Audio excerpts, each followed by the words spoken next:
आम के गुठलियों से हाइड्रोजेल बना करके उसका फर्टिलाइजर, मखाना जितना खाइए उतना अच्छा है। का सिंदूर का पौधा है। वायरल बीमारी है जो कि वायरस के कारण होती है। आप लोगों ने कोरोना महामारी का नाम, बचाव के लिए हमारे ICAR ने एक वैक्सीन का निर्माण किया है। मेरा नाम अनन्या राज है। मैं कॉलेज ऑफ एग्रीकल्चर बायोटेक्नोलॉजी में फर्स्ट ईयर में पढ़ती हूँ। मैं अभी आपको बता रही हूँ, सबसे पहला हमारा है आम के गुठलियों से हाइड्रोजेल बना करके उसका फर्टिलाइज़र के जैसा इस्तेमाल किया जाता है। इसका उपयोग करने से मिट्टी में गुणवत्ता में सुधार आती है और इसमें मिट्टी में पानी में प्रतिधारण की क्षमता को बढ़ाता है। इसका इस्तेमाल मतलब हम लोग इसलिए करते हैं क्योंकि ये पहली बात ये ऑर्गेनिक है और जितना केमिकल कम यूज़ कीजिए उतना अच्छा है। और मतलब ये पूरी तरह से ऑर्गेनिक है, तो ये सबसे बेटर तरीका है कि आप फर्टिलाइज़र में इसका इस्तेमाल करें। मतलब आम से फर्टिलाइजर बनता है? आम के बीजों का फर्टिलाइजर। आम से बीजों से? अच्छा जी, ठीक है। ये मखाना का है। ये मखाना का है। मखाना में नोवेल कंपाउंड पाया गया जो कि हमारी प्रोफेसर डॉक्टर साजिदा बानो के द्वारा उनका खोज किया गया है। इसमें उनको नोबेल प्राइज़ मिला, GI टैग मिला है। और इसका इस्तेमाल जो होगा, इसमें जो कंपाउंड पाया जाता है वो सल्फोनामाइड कहलाता है। ये पहले होता था कि इसमें मतलब लैब में बनाया जाता था।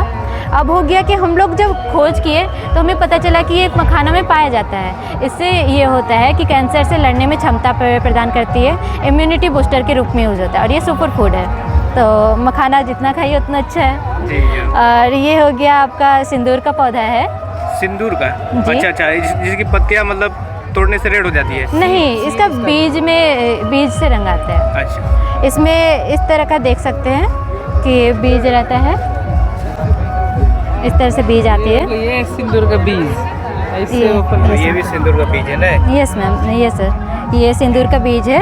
इस तरह से बीज आते हैं, इसको सुखा करके पीसने से सिंदूर बनता है और ये वाला पाउडर बनता है। ठीक है, ठीक है। इसका इस्तेमाल फूड कलर में यूज़ कर सकते हैं, कॉस्मेटिक्स में कर सकते हैं। और जैसे ये मक्खन ये सब मतलब बटर जो बनाते हैं तो उसमें भी फूड कलर के रूप में यूज़ कर सकते हैं। डाई ये सब में यूज़ कर सकते हैं, जितना ऑर्गेनिक तरीके से। इसका साइंटिफिक नेम बिक्सा और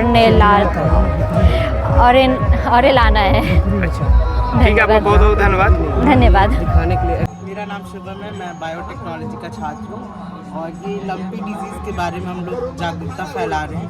2019 से ही गायों में एक गांठ की बीमारी हमारे भारत में बहुत ज़्यादा फैल रही है, जिसके बचाव के लिए हमारे ICAR ने एक वैक्सीन का निर्माण किया है जिसका नाम प्रोवैक इंड है, जो कि हमारे देश में स्वदेशी तरीके से बनाया गया है। और जो भी जानवर है आपके पास, गाय है, भैंस है, उसका जो बच्चा है उसको 2 से 4 हफ्ते के बीच जन्म होने से आप ये वैक्सीन दिलवाएं।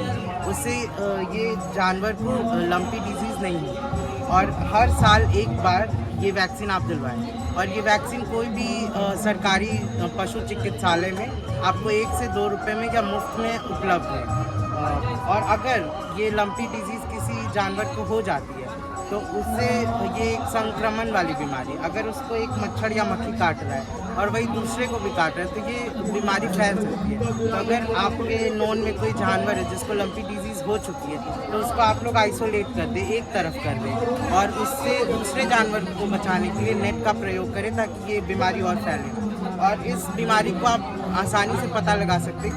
इसके लक्षण है कि जो त्वचा होती है जानवर की उस पर गांठ बन जाएगा और जो आपके पशु है उनको बुखार आ जाएगा, दूध का जो उत्पाद है वो बहुत कम हो जाएगा और धीरे धीरे आपकी गाय एक मरण स्थिति में आने लगेगी। वायरल बीमारी है जो कि वायरस के कारण होती है। आप लोगों ने कोरोना महामारी का नाम सुना होगा, जो कि एक संक्रामक बीमारी थी जो एक दूसरे में फैलती थी। वैसे ही लंपी डिजीज़ भी एक वायरस की वजह से होती है और ये भी एक दूसरे में फैल सकती है।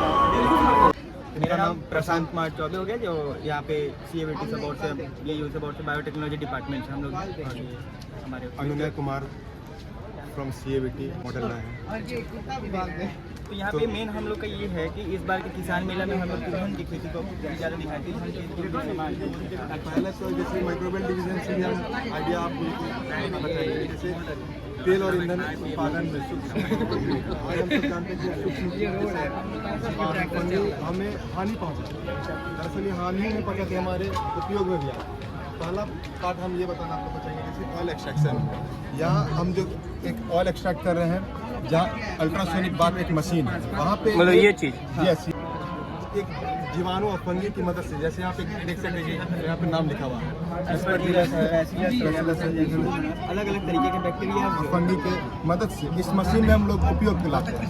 इस मशीन से जो हम लोग तेल निकाल रहे हैं, उसका ये खासियत है कि फ्लेवर, एरोमा, न्यूट्रिशनल वैल्यू और क्वालिटी हाई मात्रा में पाया जाता है, एज कम्पेयर टू आप जो नॉर्मल मार्केट से तेल निकाल रहे हैं।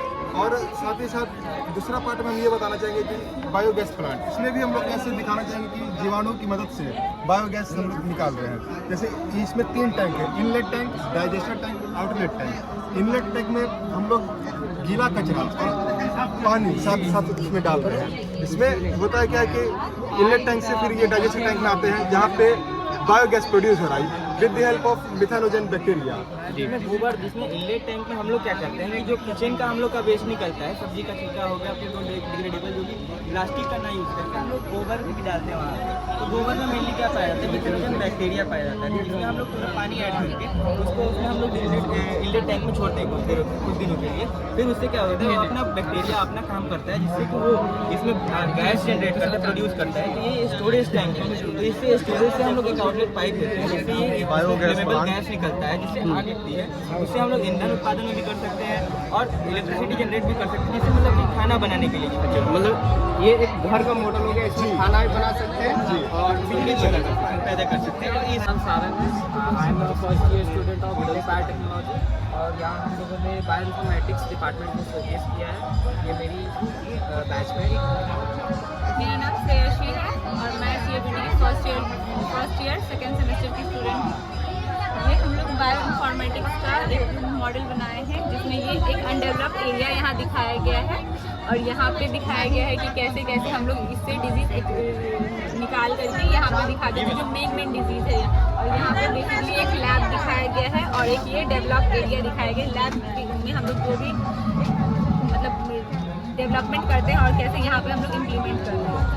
हम लोगों ने बताया था जैसे कि बायोइन्फॉर्मेटिक्स लैब है, जहाँ पे हम लोग बायोटेक्नोलॉजी और बायोइन्फॉर्मेटिक्स की मदद से जो हमारे डिजीज़ होते हैं, तो डिजीज़ को टैकल करने के मेनली जो प्रॉब्लम हो रही है वो सीड में, उससे बेस्ट वैरायटी कैसे डेवलप किया जा सकता है, उसके बारे में हम लोग यहाँ पे स्टडी करते हैं। ड्राई लैब्स हो गया, वेट लैब्स हो गया, उनकी मदद से जो best resistant variety of seeds हो गए, ऑयल सीड्स हो गए या पल्सेस हो गए, उसको हम लोग रेडी करते हैं और उसके बाद उसी को वहाँ पे हम लोग स्टोर किया है कि जो इम्प्रूव वैरायटी है वो हम लोगों ने पल्सेस के ऑयल सीड्स के स्टोर किया है। और उसके बाद हम लोग का जो न्यूट्रिशनल एंड फूड सिक्योरिटी का जो एरिया होता है, जहाँ पे हम लोग का वेल डेवलप्ड होता है, जहाँ पे जो बेस्ट वैरायटी होती है, जिसमें जो गलतियाँ फार्मर्स से हुई हैं, जो उसने पहले की हैं, जो बिना जाने समझे कोई भी क्रॉप उगा लिया, वो नहीं करके जान के अवेयरनेस के थ्रू जो बेस्ट वैरायटी होती है, वैसे सीड्स जो स्पेसिफिक क्रॉप जो रेजिस्टेंट है, पहले तो रेजिस्टेंट नहीं थे, उनमें जो वेरिएशन हम लोगों ने लाया है, जो जीनोमिक एनालिसिस करके जो वैरायटी तैयार की है, उसको हम लोगों ने